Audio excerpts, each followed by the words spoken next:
All right. Hello, everybody. Welcome back. The Overwatch Collective Podcast, Season 10, Episode 8. Yes, we have two Marines on, and we're wearing matching hats, which I think is a little special. So, shout out to Forged Concepts. The whole way that I got connected to you was through Bill and Chad. We'll get into them in a little bit and how you know them, but super cool to have Chad on, super cool to have Bill on. Bill's doing great work for the community, and Chad's episode was like one of the most deep down that I've recorded with. So we'll get into those in a little bit. But first, I'm going to start off by mentioning our podcast sponsor, Brain Performance Technologies.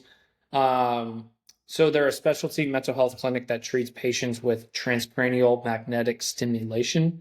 It delivers electrical pulses to specific areas on the scalp to alter brainwave activity and treat depression, TBI, PTSD, ADHD, OCD, and addiction disorders. It's drug-free, non-invasive, improves brainwave function, better sleep, better mood, and bigger gains in mental health.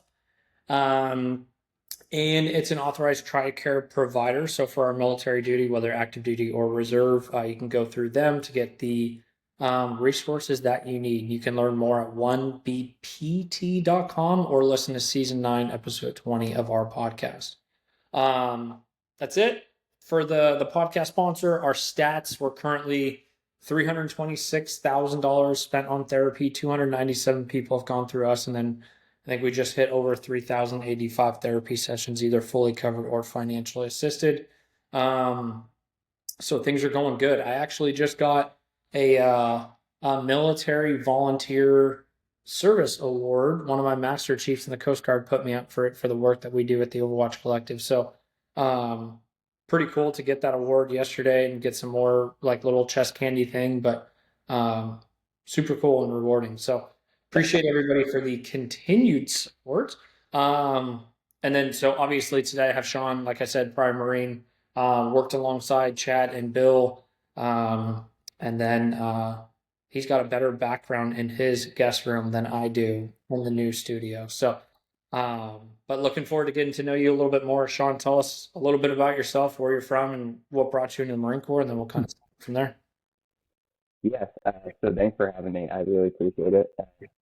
My name is Sean Phillip. I live just north of Boston. I joined the Marine Corps in August of 2009 when I graduated boot camp.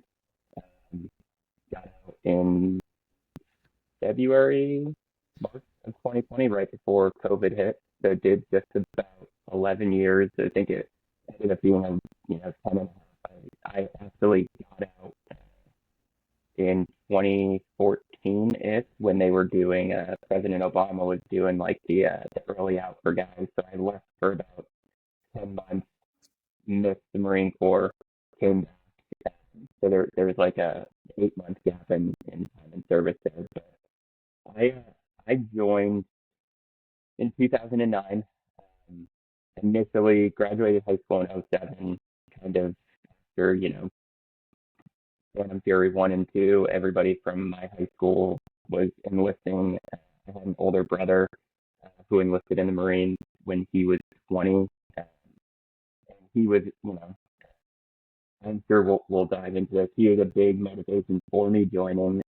He ended up dying when he was 20, and I was 16 while he was still in the Marines. And so that was a big reason why, kind of seeing the transformation that the Marine Corps had on him. And it took me quite a while to admit, that's why I had ended up joining, but ultimately wanted to join right out of high school. Parents were like, absolutely not. Rightfully so. Looking back on it, I can understand their trepidation. So I went to college for 2 years. I started up at Norwich University in Vermont, a private military school. So I figured I'd go ROTC, I'd commission, and I'd get to the military that way.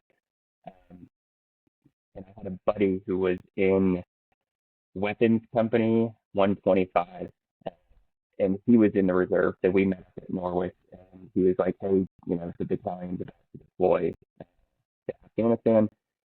And that's, really what we were all there to do anyways, whether we were commissioning as officers or whatever. Everybody, wanted to go be overseas. Right. And so So I called the recruiter he went through. I enlisted while I was at school and joined at the time. It was Charlie Company, 1st Battalion, 25th Marines out of Connecticut. And so I went to boot camp in May of '09.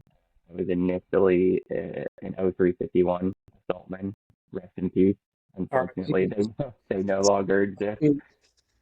Um, but that's how I got into Charlie Company, ultimately where I met Bill, and then we did our first deployment in 2011, and I ended up getting attached to. So I was as an assaultman. Obviously, Bill was an 0311 like yourself. So weapons company and line company, when we deployed, they detached everybody from weapons platoon and sent them out into the line platoons. And so I ended up going to Bill's platoon, which is how I became so close with Bill. We ended up being in the same squad. And so we did the whole deployment together, and then ultimately came back, had those down years, and then we were going to deploy again in 2019.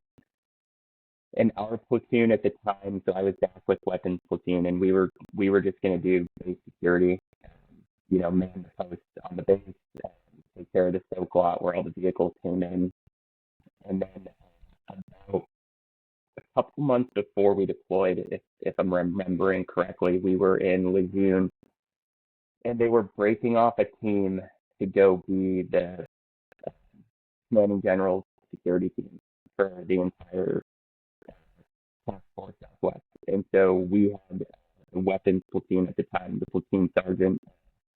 He was going to run the team, and so he had gone to kind of fill out his team. He had 6 guys, and so I was filling the role of platoon sergeant for weapons platoon. Mm. But prior to that, I was working in DC at a national security think tank, and I was actually working alongside a former commandant, General Gray. And so the platoon sergeant who was running the personal security team said, hey, like, he needs to be on our team. Like, he deals with generals all the time. He works kind of with these people. He's going to be unfazed by being around people of that rank. And so they were a little hesitant at the time to pull me over because, they had just taken the platoon sergeant and I was going to be his backfill. So now you needed to go find somebody else to run the platoon, which ultimately they did. They found another platoon sergeant to step up, and I went over to the personal security team, and so I did that for the first. We had 2 generals. We had one that was there for about 3 months, and then he rotated out. The second one came in, and so for the first general, I did his advanced security team. So anywhere he went, I went and scouted location first, route, egress, all of that. And then for the second general, I was actually his personal bodyguard. So anywhere he went, I went with him traveling.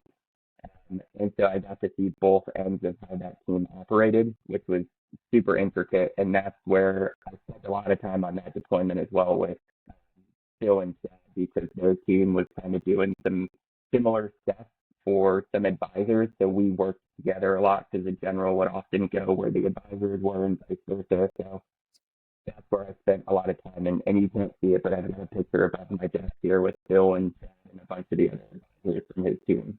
Nice, very cool.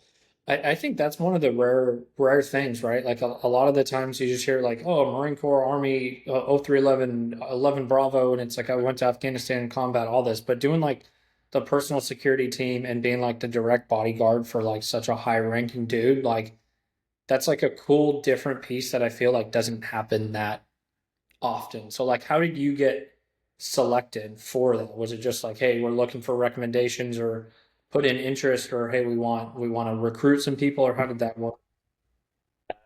So to get on, I guess, the team, like in air quotes, I kind of pitched myself to the platoon sergeant because he was my platoon sergeant, so we were very close. We still are very close. So I guess I had like the inside track, like, hey, you got to take me. Like, let me be a part of this. I I speak to these people. I work with them a lot. I didn't really know who General Gray was until I started working with him and realizing the impact he had on the Marine Corps. So like through him, I got to meet like General Mattis and a bunch of other high-ranking generals that would come and seek out his advice. And so it became, I just became comfortable talking with that group of people because he was very down to earth and he actively sought out my opinions.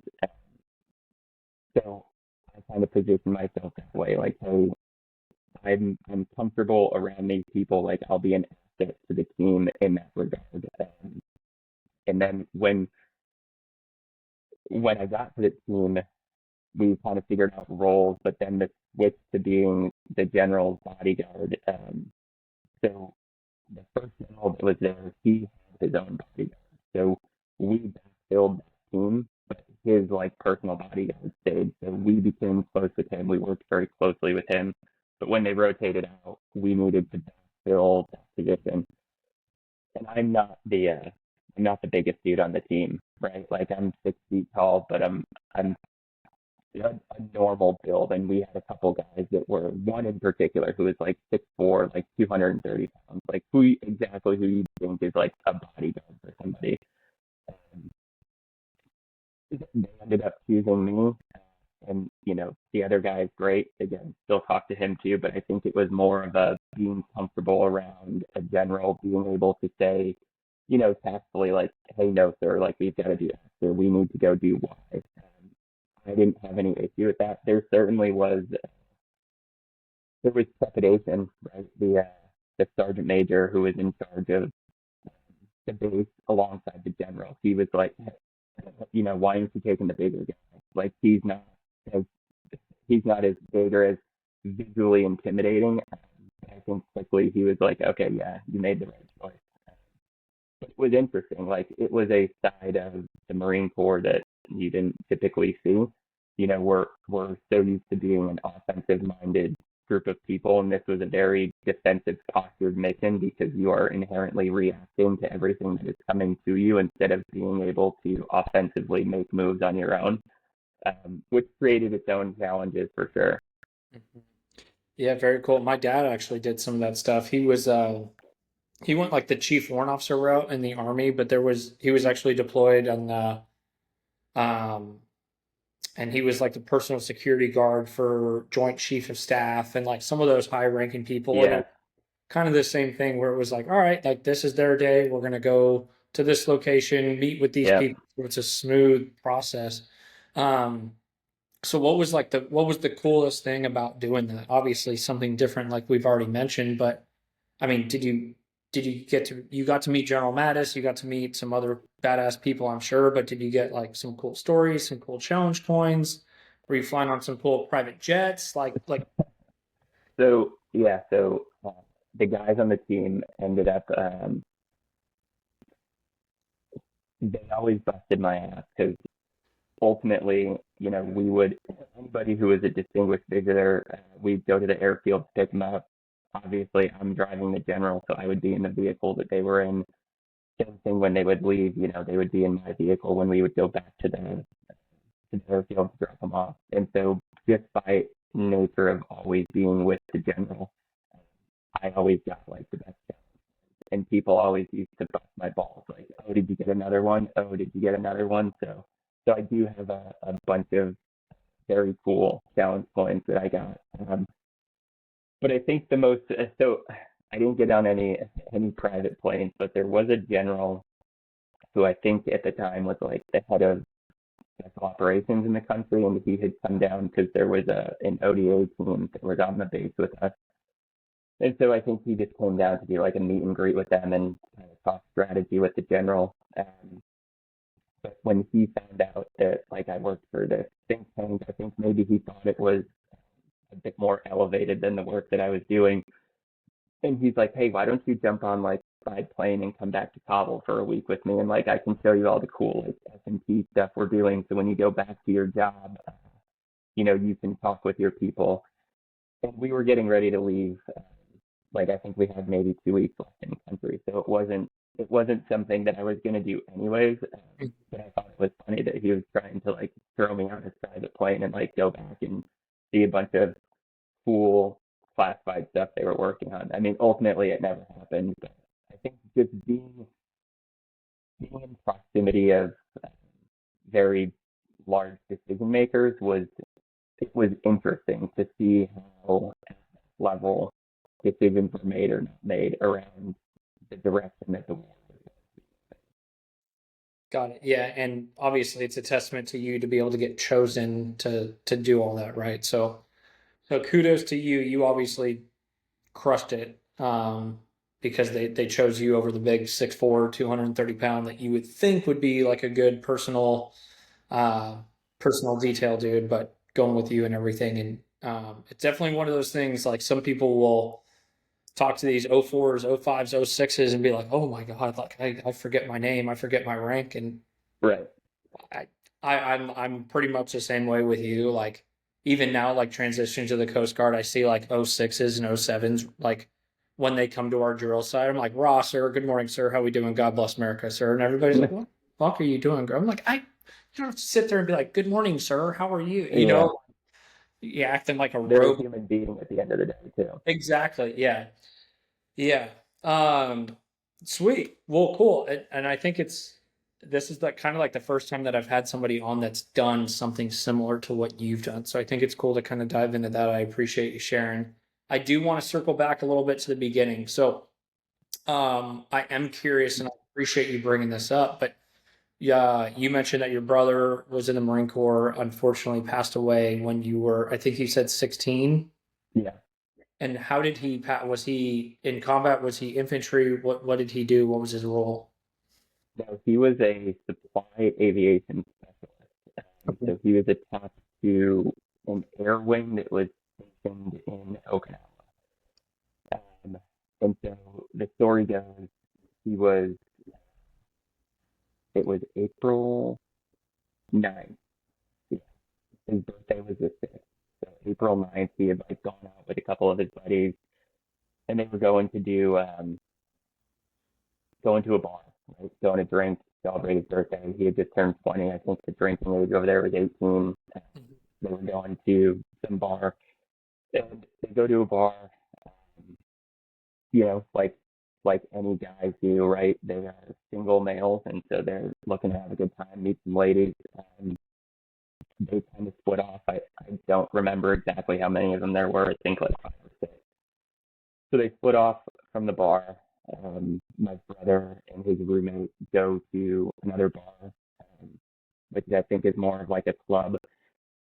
And, they were young, drunk Marines, right? So they're very drunk. Some of them are getting kicked out of the bar. Some of them are like falling asleep. And so they're leaving. They're figuring out, they're arguing with bouncers. So they all decide to link back up at the end of the night at this bar and go back to base. When they get there, um, the people that they're looking to meet aren't there.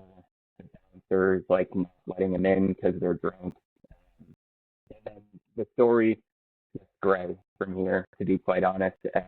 You know, there's like an altercation on the stairwell, and ultimately, somehow, through the midst of this, my brother ends up falling backwards down a concrete flight of stairs, cracks his head open in the back, and just kind of falls to the bottom of the stairs, and gets rushed to a hospital in Japan, and ends up, you know, I'm not a doctor, but they put him in like a medically induced coma, and he's in that for 9 days, and ultimately doesn't end up making it through. And so that's how he passed away. And that was over like spring break for us in high school. So it, the nice part about it was like we were home and you didn't really have to like try and deal with being in school every day and then wonder like what's gonna happen with all of that.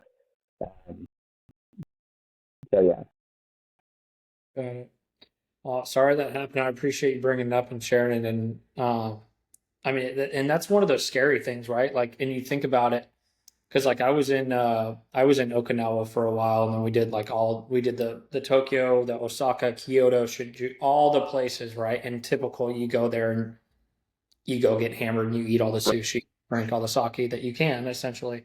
Um, and it's crazy. And like one of the big things, right? It's like that's why they secured our libo sometimes is because you go out and you start fighting people, but it's like, and even fights like in country, whether you're in the military or not. Like it's so crazy how you could literally push somebody, punch something, and if they fall back, they hit their head or something, right? Especially when you're intoxicated.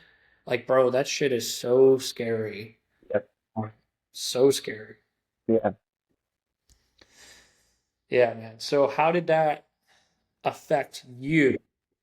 Obviously, right? So like this is not like, and I don't want this to sound bad, but it's not like your typical loss that you would think like, oh, my brother's Right. in the military and unfortunately died overseas, where it's like people probably right away they think, oh, he was in combat and Right. was AIA. So at the age of 16, like what were some of the challenges that you went through with that? And then ultimately, is that one of the big things that led you to the Marine Corps? And then did that feel like I'm honoring my brother? Yeah. So I think, the hard part at 16 was trying to like, I guess, make sense of it all, which, it was just impossible, to be quite honest.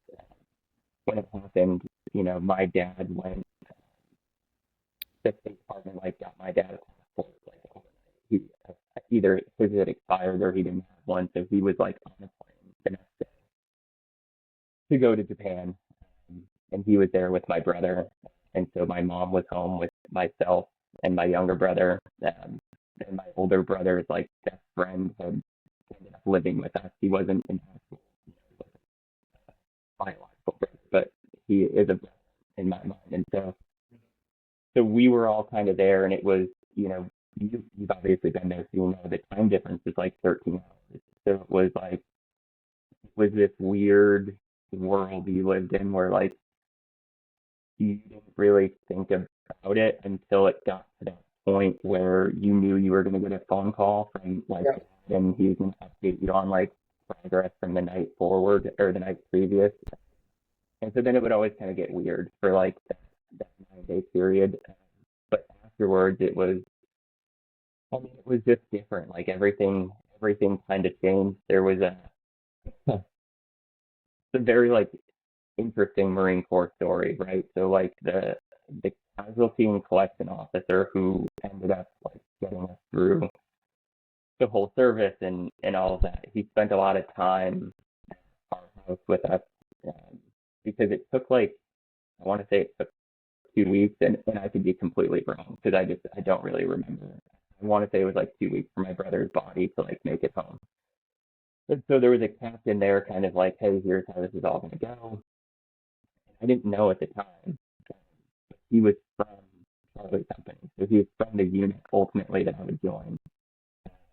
And so he spoke a lot to me about like losing a brother, and just he was there for me. Not that my parents weren't, but it was just he was another person that was he was a Marine, like he could kind of relate to the Marine isms about my brother. And he carried himself very well, and he was somebody I really, really looked up to. And I remember asking him about like becoming an officer, what that path is like. And so I didn't know. So fast forward, right, to like 2009. So I joined the unit and walk into our HCC. It's like an old elementary school. And so you walk in the front doors and then you immediately take a left to kind of head towards the side of the building. And when you take that left, you walk like 15 feet and there's a big mural on the wall there. It's still there, even though they've since like changed the unit when the Marine Corps kind of restructured some of the reserve units. But there's still a memorial there to all of the Charlie Company Marines from the 2006 deployment that died in Fallujah. And he was one of them. And so I didn't know that until I got there. Like I knew he had passed away, but like I got to the unit and I saw his picture and alongside, the pictures of the other Marines. And then it just kind of came like full circle for me in that moment. Like seeing his picture and realizing that unit, like the people that, did the full military honors at the funeral were all from like my unit. So I didn't realize any of that until I got there, which was kind of mind blowing. And he ended up dying. I think it was vehicle borne IED in Fallujah on that deployment. Wow. Wow. Yeah, definitely full circle. And I think it's and that's one of those things where I think it's kind of like meant to be full circle, where it like means a lot, Yeah. you know. Um, okay, So, yeah, so, so, good. so like answer the second part of your question. Like I didn't really process any of that stuff for a very, very long. Right? It wasn't really something that we talked about a lot. And to your point, right, was that the reason that like you joined the Marines? It was, right, but I didn't tell anybody that because I wanted it to be my thing, right? Mm, Like, oh, I want to go do this. But ultimately, it was, and I had a very good friend of mine in high school. And kudos to him. But we were at like a friend's high school party. Everybody's getting ready to leave for college, and he pulled me aside and he was mad. He's like, I know that you're going to a military school and you're doing all of this because of your brother, and like you should do things to honor him, but also do things that you want to do on your own. Um, and I was like, no, you're wrong. You don't know what you're talking about. Blah blah blah. But good on him for having that mm, situational awareness, I guess, way back then, because I certainly didn't, and I just didn't want to admit it. I wasn't ready to like deal with all of that. mhm. Yeah, I mean, definitely a difficult thing to do, especially at such a young age. But then also like our community, right? Like our military and first responder community, we're so good at not dealing with that shit, Right. right? So good at compartmentalizing and just pushing forward, and because that's kind of the mentality, which is I think what we'll get into in a little bit here. Um, so you join, you do your first deployment. Where was it? How long was it? Just kind of give us the quick little background. Yeah. So the first deployment was 2011, and so it was we we got activated May 1st, which was I think it was the first, which is the day they killed Osama bin Laden. And I remember it. I mean, obviously because of that, but also I had a good friend of mine who was in 6th Marines, and so he had already done multiple deployments in Afghanistan, and this was what 2009, so he had just gotten back from they had just done like the push for Marja, and they came home, and then he got so he was at home at like a local bar down the street, and we had just gotten activated that day, so it's like day one. And I was still at home, but I heard my phone ring, and so I answered. It's like 10:30 at night, and he's at a bar, and he's like, "You have to come celebrate," and I'm like, "Dude, I'm going back to bed. Like, I'll talk to you later." Um, so we end up going to California to do our workup, and we were told at the time, because this is when like 3.5 was in Sandon, and so they told us that we were going to sing until like still. So 320, I think it was 325 was the reserve unit we were relieving, or they were there, because I had some buddies that I went to boot camp with that ended up going to 325, and some of them became augments to 35 on that deployment because of the heavy losses they were taking. So they told us initially, like, you're going to Sengen, and then ultimately that changed, and we had 5 patrol bases from like the middle of Marja down to this patrol base right outside of Longseer, on like a major route over to that village. And it was called Reggie Copa, and so that was our patrol base. That's where Bill and I were, and we had 2 squads. We basically split the platoon into 2 squads, and we would rotate on like weekly, and it was either a week or 2 week rotations where we would be there, kind of patrolling the villages, doing normal dismounted and mounted operations, and then we would go back to camps wider, and we would do these, they call them aerial interdiction force missions. So it was like paired up with some type of either a U.S. or a British intelligence plane that would kind of fly around, and it had some technology where it would like scan vehicles, and it was basically looking like you would now, I guess, if you're so you're looking to see how low the vehicle's riding to see if it's carrying a lot of stuff in it. And so whatever their threshold was, when they would get a hit, our team would be sitting on the flight line, and we would jump in helicopters and go interdict the vehicle and search it for drugs, weapons, money, etc., and either take it with us or let them go. And so we kind of operated on a rotation like that for our entire deployment. And then we ended up coming home early. It was part of like Obama's drawdown. And so there was initially a group of like 50, I think, that they were going to keep.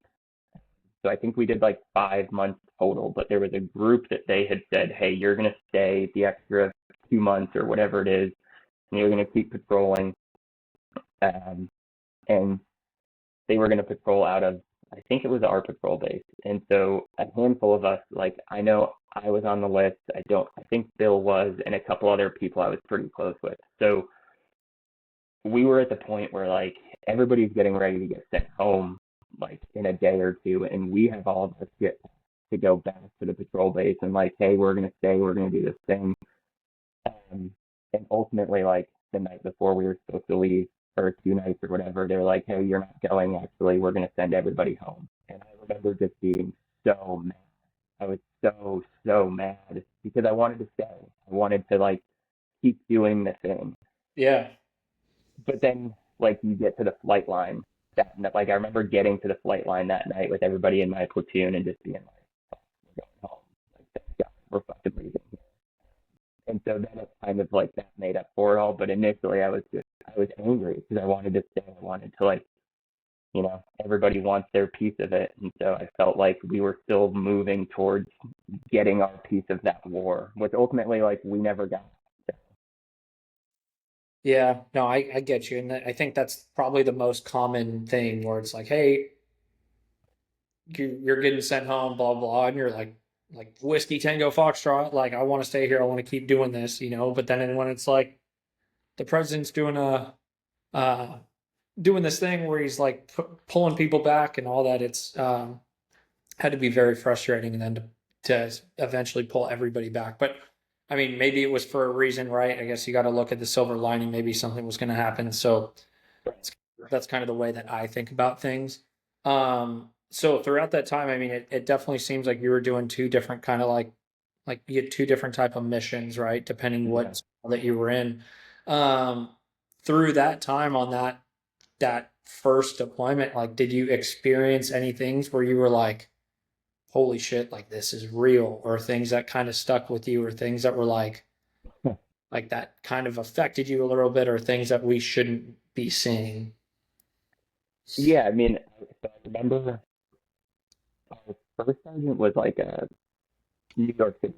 So I say that to preface the story of like I remember the first time I saw like a dead body that wasn't in a casket, right? And it was a fighter who had been shot and had a couple bullet wounds in and out of him. And I just remember that first time of like seeing a dead person who wasn't in a casket and being like, this is real.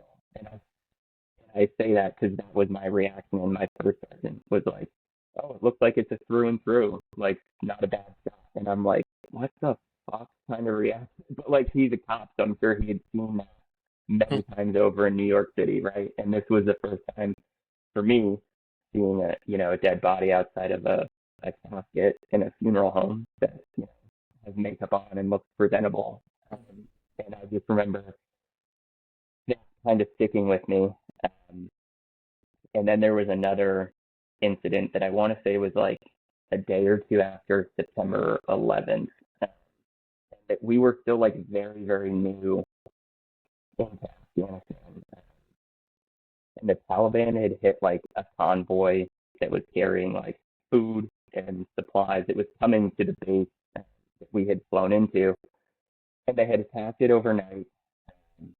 And I just remember like, I don't remember if we woke up in the middle of the night or how it all happened, but like we're driving at night to like go provide aid to this group of people that were there in the convoy that had gotten attacked, which like you're not supposed to drive at night. We were very new in country. We should not have been driving. But that was a decision that was made way above our heads. And I know Bill has talked at length on his episode about the leadership on that deployment, and that kind of rings through with the story. But so we get there ultimately, and it's like the sun's coming up, and there's just like a convoy of like 40 vehicles, like, and most of them are like put out at this point. Some of them are still on fire. The people are gone or they're dead. And so we're kind of just sitting on this convoy, and then we like set up a perimeter overlooking this little village right there. And there was there was like this motorbike that was going back and forth that people kept saying was like taking pop shots at us and hitting the vehicles, but there was still like stuff in the trucks that you could hear popping off and kind of exploding. So can I say for certain they were shooting at us? I don't know. But you could see the guys going back and forth. And so we set up this perimeter, and I remember this story from before we deployed. I had a section leader who had done the Fallujah deployment. And he didn't end up coming with us, but he's telling us this story, and he's like, there's kind of two reactions in like that first moment of like combat, or what you think is going to be combat. And he's like, people either respond with training and like it just kind of kicks in, and they're in like their flow state and things are moving. He's like, and then there's people who just like kind of freeze for a second, and you kind of gotta like smack them upside the head, like, hey, let's go, and then they go and they do their thing. And he's like, and you need to understand that like neither of those responses are bad. They're just how the human operates differently. And I always remembered that. And then I was laughing because this whole thing is happening, and they're like, hey, we're going to set up a perimeter on the hill, and like ultimately our objective is to go push through this village because we want to, we know we had found a bunch of IED material. We had detained 3 people that were at this compound right there that were they were a part of the attack. They had either helped stage it, I don't know. They were already detained when we got there. So the thought was like, hey, we're going to go push through the village and find everybody else. And my lieutenant at the time was like, hey, you're coming with us, like, let's go. And I just remember being so excited. And then he's like, make sure your weapon's condition 1, which we had always kept them condition 1 anyways, but they had told us if you were on base to be condition 3, right? So we just kept them condition 1 and didn't tell anybody. But I remember like not thinking at all and just like rocking the charging handle back and double fed my weapon. Uh, Had to like get on a knee, like remove the jam, and I'm just sitting there like my hands are shaking, and I'm like, you're the guy in the story having such a reaction, yeah. which I always look back and laugh at.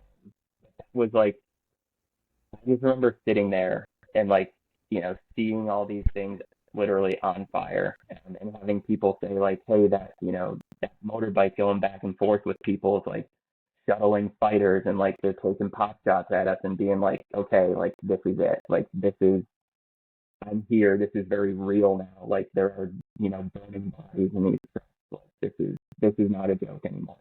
Yeah.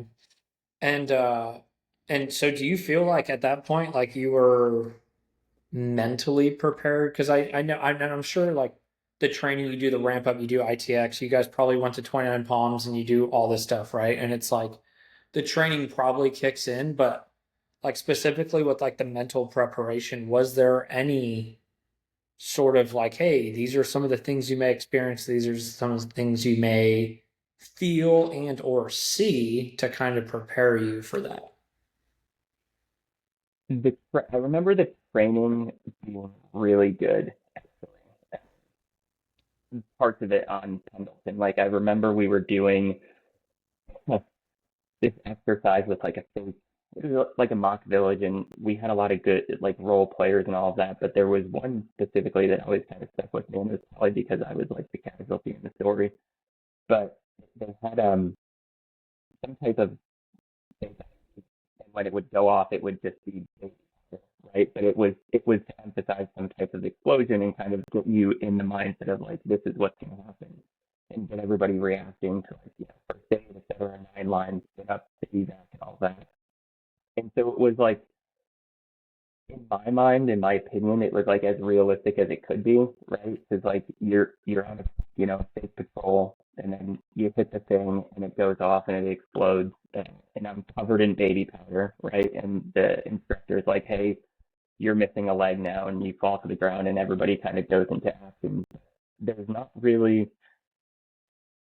there's not really a way, I think, on the front end to really like prepare you for those moments, because I think everyone's gonna, gonna handle them differently. It's like I think that was, that story is like the first, hey, you're now really in an environment where it's life or death. And I think it gets even more serious, as buddies start hitting IEDs, whether it was in vehicles or, we had a guy who hit one walking, and it's like those moments, like when you look around and everyone has that look on their face of like, holy fuck, like that's when it's really real, because it's now, it's real, right? Like sitting there and hearing, we had some buddies in our platoon who had hit an IED that was really bad, and thankfully they all lived. But like hearing that come over the radio and hearing, the zip code and knowing exactly who it is, and what vehicle it was, and who was in the vehicle, like those are the moments where there is, you can't, I don't think there is any way to train for that, to prepare you for hearing that your friends might not be alive anymore. Yeah.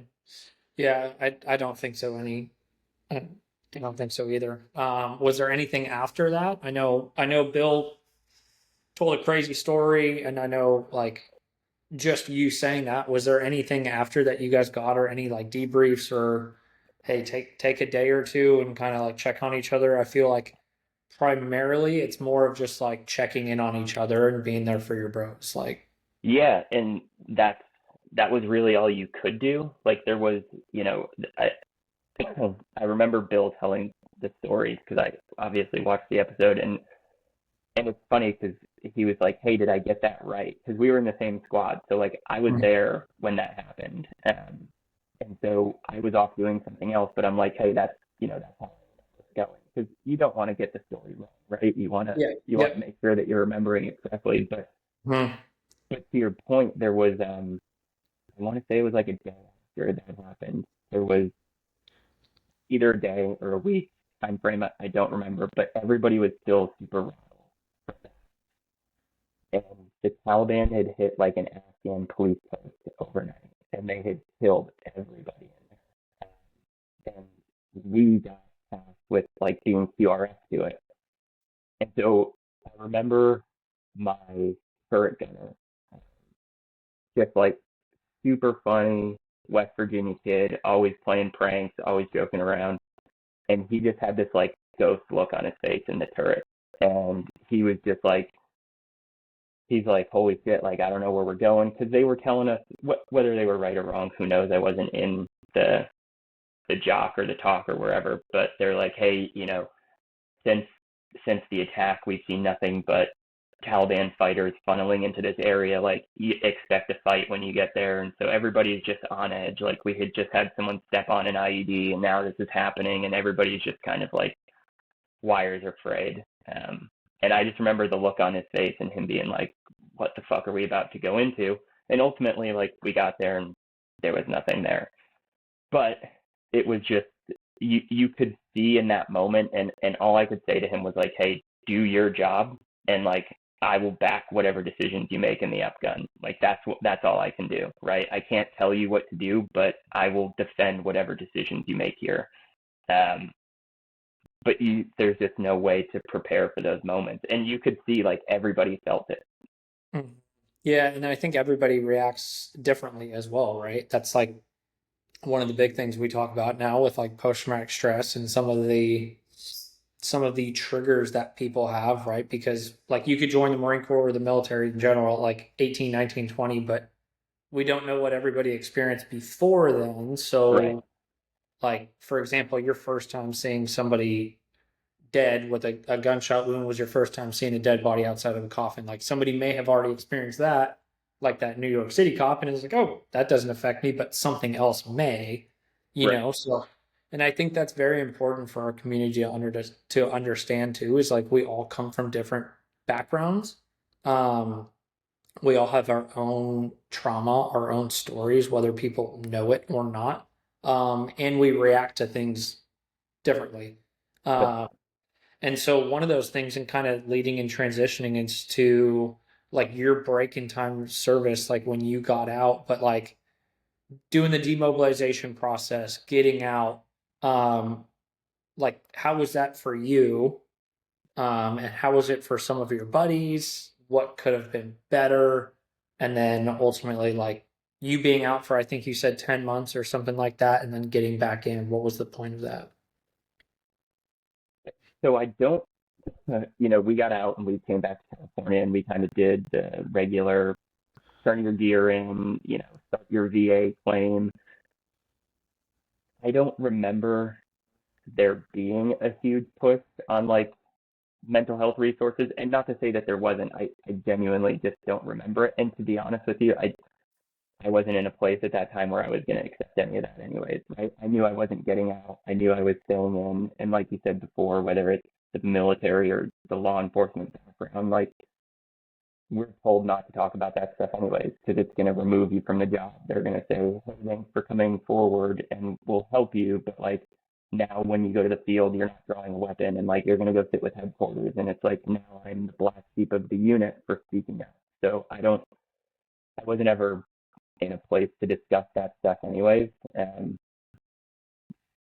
for whatever reason, right? I still hadn't really dealt with a lot of the stuff from my brother passing away, so I was certainly like was going to take a to any of that stuff anyways. When I got out, I was so this was still a time where I'm dating myself, and maybe they were still around when you were in, where like you still had like paper MCIs, right? And so I had Yeah. done a No, it was all on computer. yeah. So this was like right when they were finally going away. It was 2014, and I was up for promotion to sergeant, and I had done just enough MCIs that were gonna like get me the points with the fit reps and everything to get there to get sergeant. And so I had like a stack of them that I brought to the I like ops chief at the time. I don't even remember the guy's name. But I'm like, hey, I need these submitted by X date because they have to hit the system for me to get promoted, blah, blah, blah. And ultimately, like promotions came out and I didn't get promoted. And I was like, hey, did you ever submit like the MCIs for points? And you just saw this look on his face. And he's like, oh, fuck, those are still on my desk. And I was just, it was probably a combination of that and like not dealing with stuff from my brother or deployments where I was just like, I'm fucking done with the Marine Corps. Like, I'm so annoyed. I should have gotten promoted when a bunch of my other friends had just made sergeant. And so I took the early out, like the 6 months within your 6 month window you can get out. I took it and then like, so I should have gotten promoted a year earlier, like 2013 or something. So 2014 comes around, I take the early out. I get out in like, I think it was like October. And then the next month is the ball. So like I went to the ball anyways because it was everybody I had deployed with. Mhm. And naturally, like I check out in October.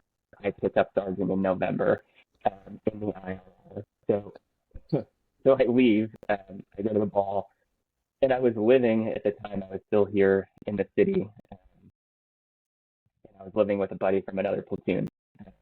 And so he was still in. And so, after like the first 2 or 3 months are awesome because he's leaving for drill. It's fucking raining outside, and I'm like, haha, that sucks for you. I'm gonna stay home. I'm gonna go party with our friends, enjoy the field. And then after, like, the part that, like, I think they do terribly on active duty and certainly in the reserves, right? Like, then you just miss it because it's gone. It's gone. You don't have those people anymore. You don't have the brotherhood. You don't have the people that are willing, whether whether the Marine does it in an appropriate or an inappropriate manner, they're willing to ask a tough question, right? And it was gone. And so I slowly was like, I made a huge mistake. Like I wasn't ready to leave. I miss it. I miss the guys. I was still in touch with a lot of them. And so ultimately, I texted my platoon sergeant and the platoon commander at the time because they were both still there. And I said, hey, I don't want to I don't want to step on the toes of the guys that I put in charge when I walked away from this, but is there a path for me to come back? I really, really miss this. And the guy who I had picked to take over for me had actually gone to do like the scout sniper screener. So he had passed the screener, so they were going to pull him over to the platoon before they sent him down to scout sniper course. So there was like my spot was coming open again. So they were like, "Hey, we have a spot for you. Like, come back and you'll be good." And so it took a couple months to like go back through a recruiter and all of that. But ultimately, it was like October of 14 I left, and I think it was by the time it was all sorted, it was sometime the end of 15 I came back. So almost a full year, 10 months ish. And then I came back and we started drilling again. And then there was like whispers of like, hey, there might be another deployment coming. And at that point, I had kind of committed myself to like, I'm going to see it through if we deploy, because like, I don't want to, it's not fair to me, or it's not fair to the guys of me to come back, take my spot, and then be like, hey, you're going to deploy, fuck that. Like, I'm not Yeah. coming with you. Like, I owe it to you guys to see you through this deployment. Yeah.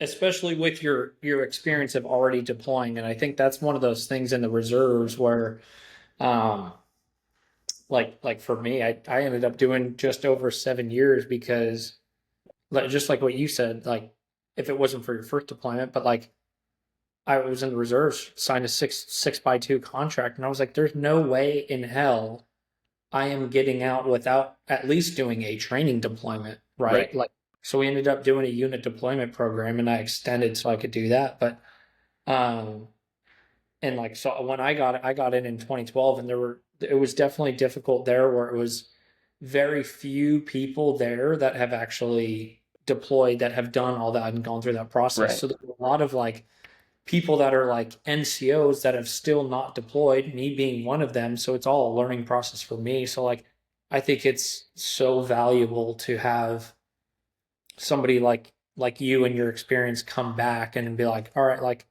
if we do another deployment, whether it's like we're prepping for a combat deployment or not, like I have the experience, I have some insight that can help lead the Marines, that have not deployed. So I think that's a big part of it. Yeah.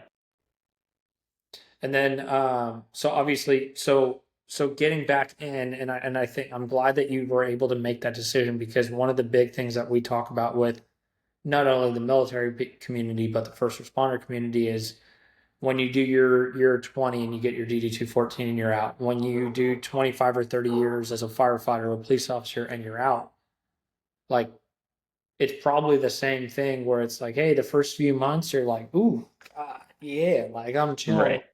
But then things slow down, the missions, the stuff that you experience, the calls for service start to come back into light, and then you don't have your brothers and sisters with you. You don't have some of the same resources. You don't have the same schedule where you're drinking and still waking up at 05 to go PT and then like you laugh about it later. So like when you ultimately got out and you were done, how was that transition for you? So it was interesting because it was, like I said, COVID happened like a week later. And I remember my first deployment. After it, I just like, compartmentalize, box everything up, pretend it, everything's fine, and just like party like crazy, right? Like everybody, I feel like it's such a normal story that we hear, and it's usually not the best. But I remember coming home from the second one, and I immediately went to, like, the unit was in Connecticut, and I think the week after we cut orders, like I signed a lease on an apartment back in Virginia where I was working, like while I was deployed.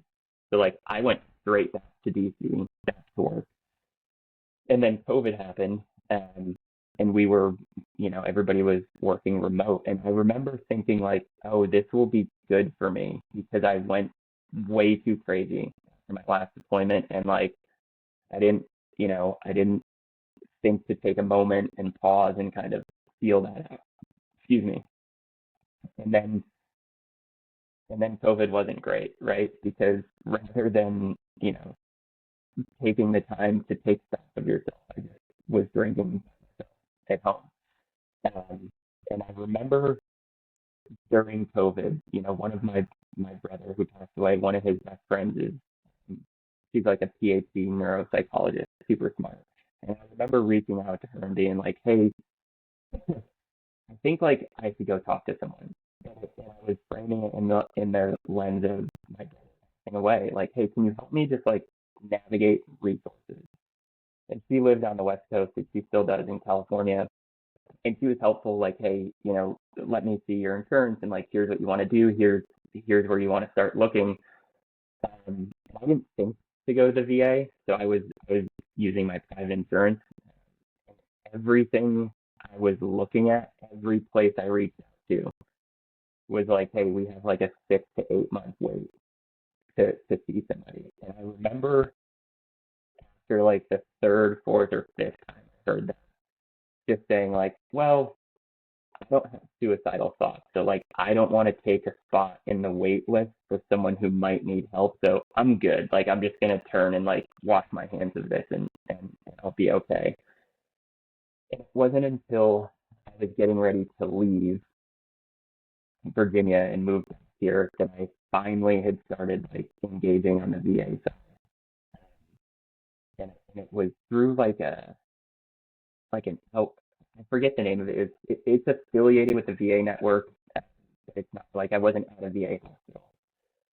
And so I remember the first time I went and talked with somebody, and it was just like uh, it was almost like word vomit, right? Like it just kind of like all came out, and before you knew it, like the session was over, and I was like, "We haven't even covered. Like I'm not even in the Marines yet. Like we haven't even gotten there." And so he helped me though transfer to like a hospital up here outside of Boston, where I was able to start with like a licensed social worker at the VA, and I started going, to therapy weekly, and then ultimately he transitioned to another hospital, and a friend said, "Hey, there's a PhD psychologist there who helped build this program. Like you need to go work with him."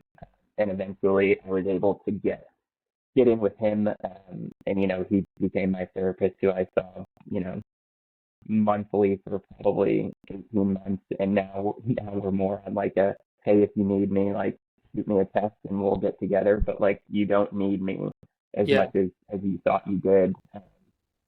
But getting there was a journey in itself, right? Like throughout there, I had finally, FOIA'd the investigation for my brother's death, and I finally sat down and like read that 180-page report, and kind of you carry this anger with you for so long, because initially, kind of the story we were told was like, "Hey, my brother was pushed down the stairs by a bouncer, and then ultimately the bouncer leaves the country, goes away on a trip, and nothing ever happens." And so, not that that didn't happen, but I read the report and I was like, maybe he fell.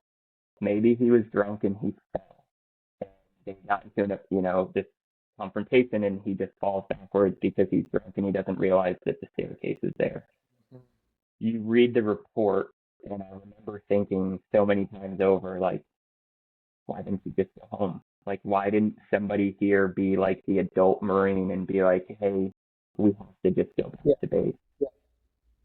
But I can't get mad at it because I've been that Marine. I've been the one out drinking way too late, doing dumb things, and it's an unfortunate, terrible accident that happened that we're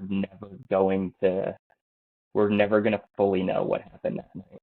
And so unboxing all of that and getting to a point to be comfortable telling this story to you and to whoever's gonna see this was like, I could have never imagined doing that years ago, right? Yeah. And but but just being comfortable with sitting with it, right? And knowing that it's not a bad thing to have mixed emotions around what could have happened, and ultimately just accepting that like it happened, and you may never know, but you can move forward with it, and you can find a way to deal with it.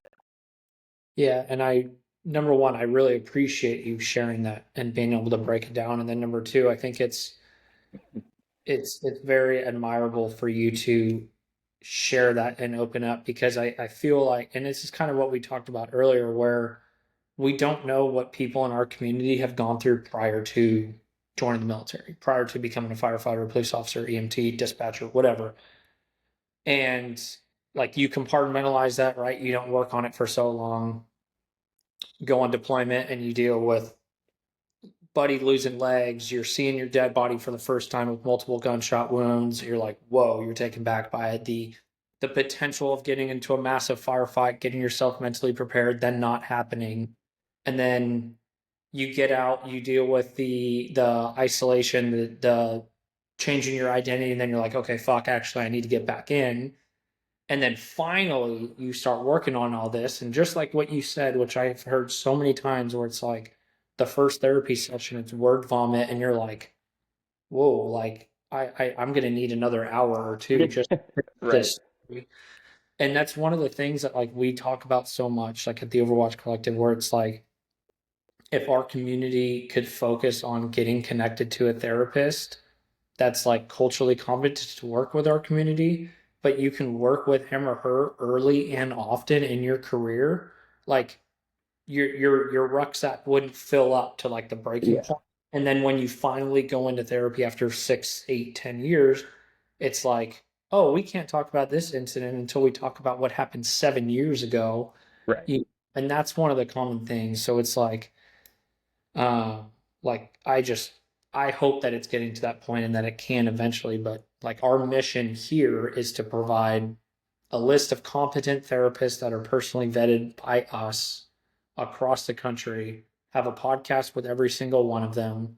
So then no matter the service member, the first responder, he or she can like proactively, which doesn't really happen, proactively look for a therapist and be like, holy shit, like in the event that I need a therapist, this is who I'm going to go see. This is how I'm going to do it. Where it's quick, where it's like, and kudos to you for looking for like 4 or 5 therapists and even trying that much. Cause usually we look for an excuse and it's like, I think it's time to go to therapy, or somebody tells you, or you get arrested, or you get in trouble, something, right? Then it's like, okay, therapist near me in Boston. And then you get these fucking Kaiser Blue Shield therapists that have no idea what they're doing, or the VA's got a long wait time. We use that as an excuse to be like, about face, I'm out. Therapy ain't for me. This is meant to be. And then things just compound and compound, you know? So, any advice with that or any thoughts on that? I wish there was a better answer because I feel like there's like that honeymoon phase, right? Like you get out of the service and like you're proud, everything's great.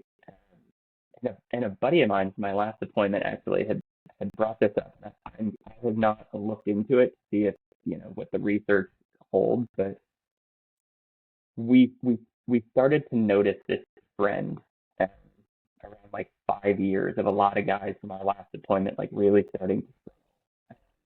He had said that he had read reports from the VA that there's some pretty good statistical evidence around the 5 year mark that people really start to go through something.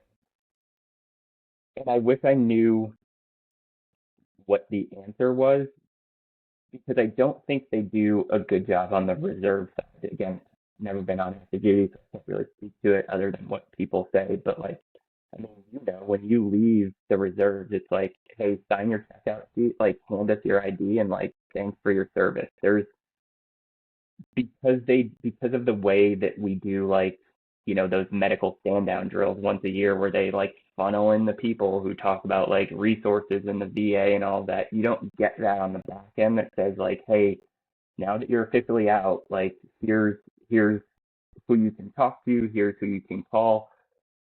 Because I think you have a lot of trepidation, right? Like people go through shit and they don't realize how it affects them. And Bill and I, there were a couple people from our last deployment who like were really, really going through some stuff a year, 2 years ago, to the point where like, there's a text chain with like 7 of us, like former sergeants and staff sergeants, and like, hey, this person's struggling, who's in the area, who can get to them, like we kind of rally around it. Yeah. And unfortunately, I had a buddy who I used to live with here in Boston who was in, I think he was in 8th Marine, but different deployments to Afghanistan, but had equally gone through a lot of stuff and had a lot of issues with alcohol and has been sober. But I remember talking to him around the same time that this guy was going through stuff, and I said, what can I do to help? Like, how can we kind of help him? Because it doesn't seem like what we're doing is helping him. And ultimately, which is sad, but it's the truth because it rings true in almost everyone's story, is he was like, dude, until he's ready, you can keep trying and like it's good to be there for him, but until he's ready to do it and like face down the demons, like it's not going to work. He's like, I've gone to facilities before to try and get sober off the recommendation of, hey, if you don't do this, blah, blah, blah, X, Y, and Z is going to happen, whether it's we're going to fire you or you're going to lose your job, whatever.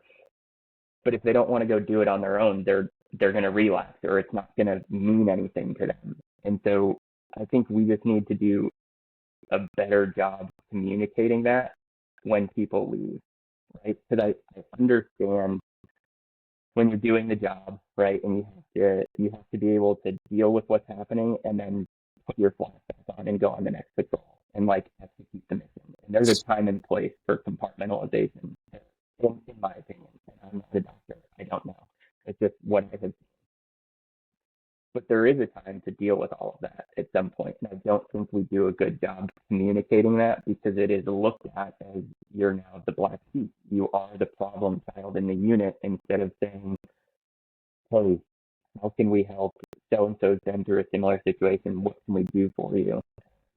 Because I don't think, and I tell my fiance this all the time, like no one prepared me for leaving and worrying for the rest of my life that one of my corporals, one of my lance corporals, is going to call me one day and be like, I'm about to kill myself. I don't know what to do. I need help. Like, and that call could come in 15 years, right? But like, no one prepares you for dealing with that for the rest of your life. Because what I have seen the trend become is, yeah, we're all out now and it's great. And, we do the reunions and we get together, but it's when we're not together that you get those calls and you get those text messages and people are starting to rally around them, which is great. But like, I didn't know that that's what you were kind of getting ready to deal with when you got out, and that that's something that you're going to deal with until you ultimately, pass away yourself, that you're going to there's constantly going to be this thing in the back of your head of like, Yeah. is the shoe about to fall? Yeah. Yeah. I get that. And especially with like everything that we do here, but going from California to Louisiana, like specifically me, like I still talk to some of the guys from the Marine Corps. Now I'm in the Coast Guard, and then we actually just lost one of my buddies, Shane Hart, to suicide at our last police department, and he was in the Marine Corps, combat vet, and all this stuff. He was a sniper, and um, unfortunately, he died by suicide a few weeks ago. And it's just like it's kind of one of those things where you're like you're always in like a higher state of like hypervigilance, or you're anxious about like when's the next one gonna be, because it's almost to this point now where it's not like if. And I mean, I think specifically for me and like what we're doing with like the podcast and nonprofit, it's gonna happen again, but it's like I don't want it to, but always in the back of my head I'm like, you don't know when it's going to happen, or you don't know who it's going to be, because we're so good at compartmentalizing. You either like saw some of the signs of somebody who died by suicide, or it's completely out of the blue, because we are the best at not showing weakness. Right. Like the whole motto of the Marine Corps, pain is weakness leaving the body. Do you think that right there normalizes mental health and you speaking up and saying help? No. And it's on the back of the fucking PT shirts that you get as a poolie. Right. Join the delayed entry program. So like right away, it's ingrained into your head that any pain is just weakness leaving the body. And if you show that, then you're weak. It's just Right.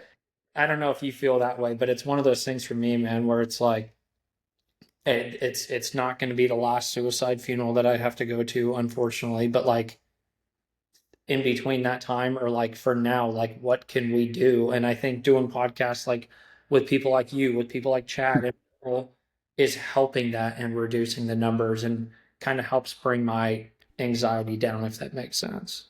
Yeah, I mean it does, and I think hearing the things that you guys are doing, right, and like normalizing it and telling people that these conversations are okay, or allowing an outlet for veterans to come and do that, like it's the only way, right? Because we we are from an organization where you don't talk about that type of stuff. You don't bring it up because you don't want to be the weak link. You don't want to be the one that, oh, is he a risk now? Like, do I want him on my team? Do I want to take him on this patrol? Like, sounds like he's dealing with some stuff. Like, I'm just gonna leave him here. And you don't want to be that guy, because once you become that guy, you don't ever come back from being that guy. Yeah, yeah, definitely very difficult to transition that. And that's why when people say like, oh, the confidentiality aspect is always there, right? Like we'll keep it hush hush. The risk for that is so high that people aren't really going to trust it at all. So that's why, like, thankfully with us, and I know I keep talking about the Overwatch Collective too much, but like with us, like we created this process to get connected to a therapist with our experience from the Marine Corps, the Coast Guard, and me as a police officer, like losing Yeah. friends to suicide. So it's like the 296 or seven people that we've connected, we have not broken confidentiality one time on our end. And we're like, hey, if you want to tell people, feel free. But for us, like we keep it completely anonymous. Like we're not gonna confirm nor deny, etc. Um, but that's one of the big things there. So um, as we kind of get close to wrapping this up, is there anything else that you want to add that would be beneficial for our community? Last kind of like final thoughts or pieces of advice, what worked, what doesn't work, etc. I think um, I don't know. I love to read, right? And so I think finding some when you're, I think is super important. But I also think it's important to like dig into some of that stuff on your own, right? Like I remember reading I don't know if you've ever read the book Tribe by Sebastian Junger. He wrote it like, God, I think it was in the early 2000s, but he had been with an army unit in the Korengal, and he was a journalist, and he wrote this book, and he made a couple documentaries about, like, it's called Tribe, right? And it's about guys coming home, getting out, and losing their tribe, and how that affected people, especially like this unit he followed was like in some of the craziest times in the Korengal Valley. But I think I think we do a good job of not paying attention to stuff like that. So I think there's a bit on us to be like, hey, what is this going to look like for me? Right? Because I think we do know pretty convincingly that the resources, at least from a veteran, or it's not a veteran, a reservist standpoint, are hard to find, right? You don't get like the caps that you get in active duty, and even people who I know in active duty say that stuff. But like, there's a bit of onus on us to prepare ourselves for what that's going to look like. And I don't think I did a good job of it. I don't know how you feel about it, but I think I probably could have done a better job of like, what does this look like now that it's all over? And I don't ever remember asking myself that question. But I think it would have helped set us up for success a bit more. And what I would love to see is I would love to see organizations like what you're doing, like find a way to get some type of government contract or something with a local reserve unit to say like, hey, let us come and do like an EAS briefing once a year. Like, let us just come talk to guys for 30 minutes and say, here's what you're probably going to experience. Here's some resources we've got for you. Like, we're here if you need to make a phone call, because that would go such a long way. Because nothing against the people that come in and do those talks from the VA or the community board, most of them are retired and they're senior citizens, and I can't relate to that person. But Yeah. if you bring in someone who's 40 years old who's got tattoos, who can say, hey, I was in the Marines and I did X, Y, and Z, or I was in the Army or was in the Air Force. Like, I'm going to relate to that person and I'm inherently going to trust them. And that's the difference between picking up the phone and making a phone call and not doing it, is feeling like you can relate to that person. And I wish the services would get better about tying those resources, because Global War on Terror was over 20 years. There's plenty of people that are willing to help and do this, and I wish they would tie those resources back to units. Yeah, no, I think that's a great point, and I try to harp on that all the time, right? Like, imagine if a few months before you were getting out, they were like, "Hey, let's bring you in. Here's some resources as you start to prepare to transition out. Before you turn in all your shit and you say bye and give a goodbye speech, and we give you a plaque with all your ribbons and all that shit, you know. Here's some things to consider while you're preparing for that mentally. Here's some resources. Here's some podcasts to listen to, you know, like, and that's why I truly do think like doing the podcast, like with you and so many other of these people, when they're like, these are what worked for me, these are what didn't work for me, and then this is what I think needs to be done. Just imagine if there are a few service members out there right now that are listening to this that are about to get in 6 months. Now he or she's like, oh, I Right. didn't do that. Now I'm going to start, you know? So it's like, and that's kind of the cool thing about this with the podcast. It's like you never know who you're going to touch and positively impact. Right. And that's the big part that I enjoy about this. And you know, like Bill does every Friday night, he goes on Instagram Live and talks about like the knife stuff, the training, the Yep. police training, all that. Um, like you never know what this stuff is going to do to positively impact somebody. So, which kind of leads into the last question that I have for you. Our motto at the Overwatch Collective is one more is one less. Um, Comes from an army combat dude who lost more friends to suicide upon return stateside than actually overseas. So he was like, "Hey, one more veteran that you guys can help could be one less suicide, like simple cut dry." So we were like, oh, like one more is one less. Like that could be kind of like our motto.